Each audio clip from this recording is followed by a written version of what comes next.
brother. Do me well. Wọ́n dẹnu nù gbogbo kọ́pàtì tí ń bẹnu lé kọ́kọ́rọ́ ọkọ̀ tí ń bẹ́ tàn náà. Kọ́kọ́rọ́ wo? Kọ́kọ́rọ́ wo? Kọ́kọ́rọ́ kọ̀ọ̀kan mi. Èmi ò lè mú kọ́kọ́rọ́. Bẹ́ẹ̀ni. Èmi ò lè mú kọ́kọ́rọ́. Láíláí. Níwọ̀.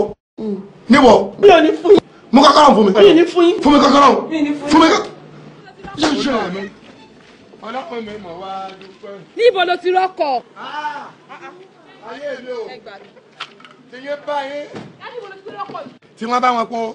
Àwọn wo? Àwọn wèrè tó láàlẹ́ sórí ire ládùúgbò yìí tí wọ́n bá wọn. A ní bolú ti. Èyí ò ní wàkìtì ọmọ bá fúró onígàrí ní sẹ́pẹ̀ sọ̀rọ̀ yóò ní wá wo gbàtẹ̀mí kan tí ẹ kan. Ẹ dáná ládùúgbò yìí. Yàgò ti dòde ìsẹ̀yìn ilẹ̀ gbé. Alírú ti dòde ẹ mọ̀mọ́ dáná sí ẹ.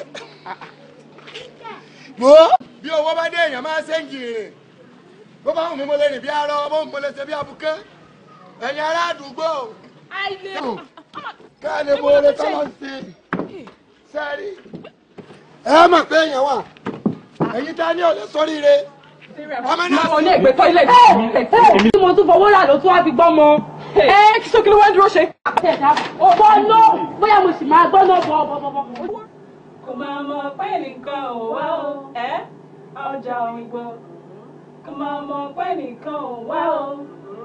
Bí a bá ṣẹ̀yìn o ẹ̀yin àgbààgbà kẹ́yẹ́ foríjì wá o. Wọ́n lè rọra ṣe fàájì wá báyìí.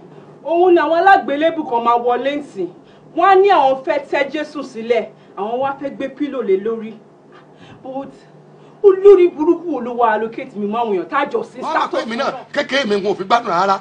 Nígbà náà lọ́mọ pé wèrè lèmi náà ìjà ọ̀pá mi àti ẹ̀pọ̀ ọjọ́ kan ó rí blow jab one two. Mi ò lè ṣe kẹ́kẹ́ fọ́mọ.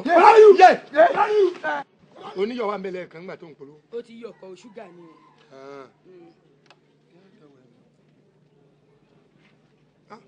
Ẹja ìní táfọ́ọ̀dù kí ẹ tó pa ọ. Ó ti o táfọ́ọ̀dù kan asma ló ní o. Asma ẹja máa ń asma. Àwọn máa ní ń gbà mí. Eléyìí ò ní yọ̀. Ẹ̀mẹ́ tó ní yọ̀ eléyìí ní ṣúgà. Eléyìí ló ní yọ̀ kọjá èyí tó ní ṣúgà mi. Mo sì ṣúwẹ̀pẹ̀ ṣúgà mẹ́rin. Kẹ́misọ́lá, there is honor among thieves. And togetherness is love. Ẹ dá mi lóhùn bàbá yìí. Ṣé ni? A wúlò fún yín lọ. Ìbàdàn gbọ́, ìgbẹ̀yìn ló máa ń dúró padà. Dákẹ́ ní ṣe gan-an.